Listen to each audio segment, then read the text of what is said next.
आज शनिश्चरी अमावस्या है। आज शनि मंदिर में भक्तों की भीड़ सुबह से ही लगी हुई है। लोग शनि देव की पूजा अर्चना कर रहे हैं और तेल के दिए जला रहे हैं। पौराणिक मान्यता के अनुसार शनि देव दुष्टों को बुरे कार्यों के लिए सजा देते हैं, वहीं सज्जन लोगों को अच्छे कार्यों के लिए उसका अच्छा फल भी देते हैं। ज्योतिष शास्त्र के अनुसार शनिश्चरी अमावस्या के दिन शनि देव की पूजा करने और कुछ विशेष उपाय करने से कुंडली के दोष शांत हो जाते हैं। आज के दिन शनिश्चरी अमावस्या की कथा अवश्य सुननी चाहिए। तो चलिए सुनते हैं शनिश्चरी अमावस्या की कथा। पौराणिक मान्यता के अनुसार प्राचीन समय में एक बार की बात है, सभी नवग्रह जो कि सूर्य, चंद्र, मंगल, बुध, बृहस्पति, शुक्र, शनि, राहु और केतु हैं, उनमें इस बात को लेकर विवाद छिड़ गया कि हम सभी में सबसे बड़ा कौन है। सभी लड़ने लगे, कोई कहता कि मैं बड़ा हूं तो कोई कहता कि मैं बड़ा हूं, और कोई निर्णय न होने पर देवराज इंद्र के पास निर्णय कराने पहुंचे।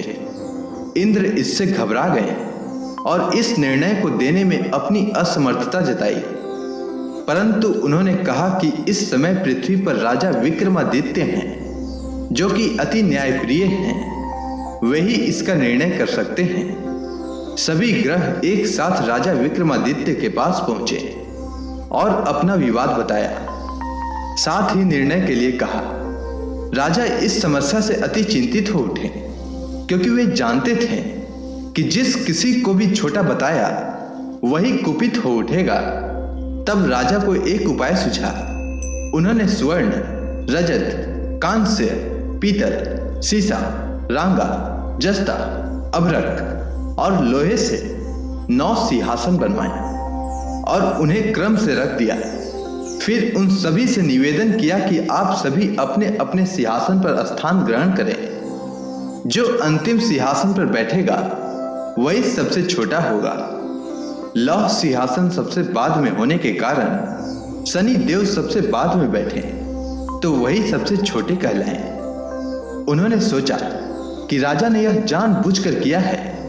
उन्होंने कुपित होकर राजा से कहा, राजा, तू मुझे नहीं जानता। सूर्य एक राशि पर 1 महीना, चंद्रमा 2.25 महीना, मंगल 1.5 महीना, बृहस्पति 13 महीना व बुध और शुक्र 1-1 महीने विचरण करते हैं, परंतु मैं 2.5 से 7.5 साल तक रहता हूं। बड़े बड़ों का मैंने विनाश किया है। श्री रामचंद्र जी की 7.5 आने पर उन्हें वनवास हो गया।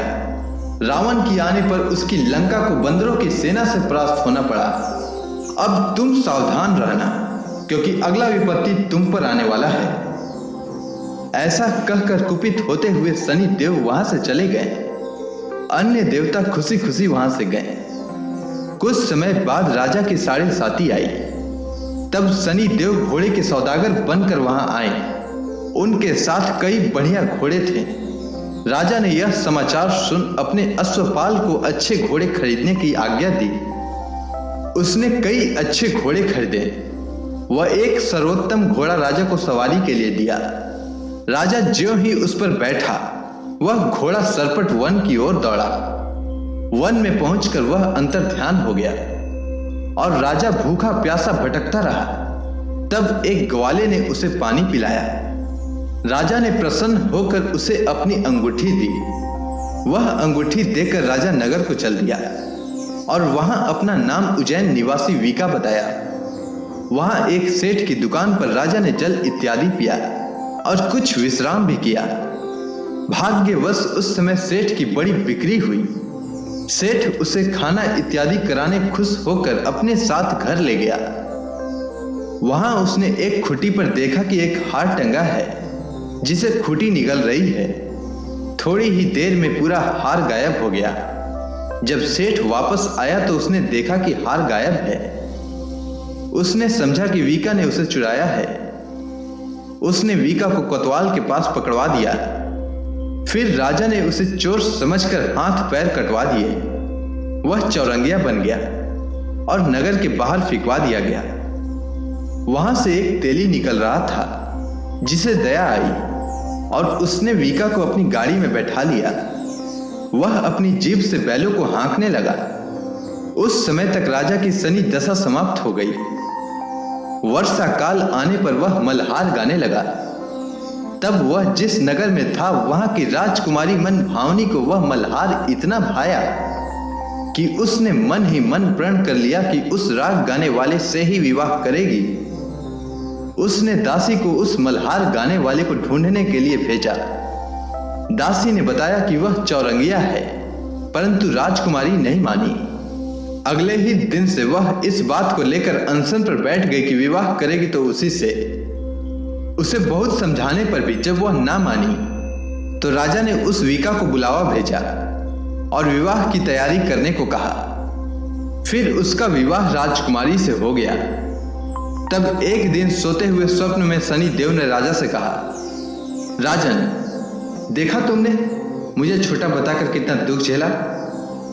तब राजा ने उनसे क्षमा मांगी और प्रार्थना की कि हे शनि देव, जैसा दुख मुझे दिया है किसी और को ना देना। शनि देव मान गए और कहा कि जो कोई भी मेरा कथा सुनेगा और व्रत करेगा उसे मेरी दशा में कोई दुख ना होगा। जो नित्य मेरा ध्यान करेगा और चींटियों को आटा डालेगा उसके सारे मनोरथ पूर्ण होंगे। साथ ही राजा को हाथ पैर भी वापस दिए। प्रातः आंख खुलने पर राजकुमारी ने देखा तो वह आश्चर्यचकित रह गई। वीका ने उसे बताया कि वह उज्जैन का राजा विक्रमादित्य है। सभी अत्यंत प्रसन्न हुए। सेठ ने जब सुना तो वह क्षमा मांगने लगा। राजा ने कहा कि वह तो शनि देव का कोप था, इसमें किसी का कोई दोष नहीं।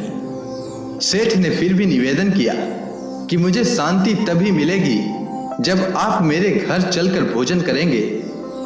सेठ ने अपने घर नाना प्रकार के व्यंजनों से राजा का सत्कार किया।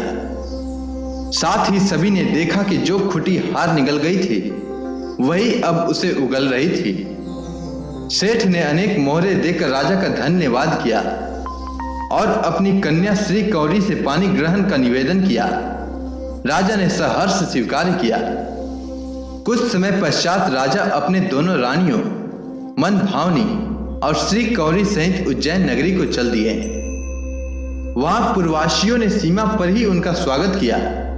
सारे नगर में दीप जलाए गए और खुशियां मनाई गई। राजा ने घोषणा की कि मैंने शनि देव को सबसे छोटा बताया था, जबकि असल में वही सर्वोपरि है। तब से सारे राज्य में शनि देव की पूजा और कथा नियमित होने लगी। सारी प्रजा ने बहुत समय खुशी और आनंद के साथ बिताया। जो कोई शनि देव की इस कथा को सुनता या पढ़ता है उसके सारे दुख दूर हो जाते हैं। तो बोलिए शनि देव महाराज की जय।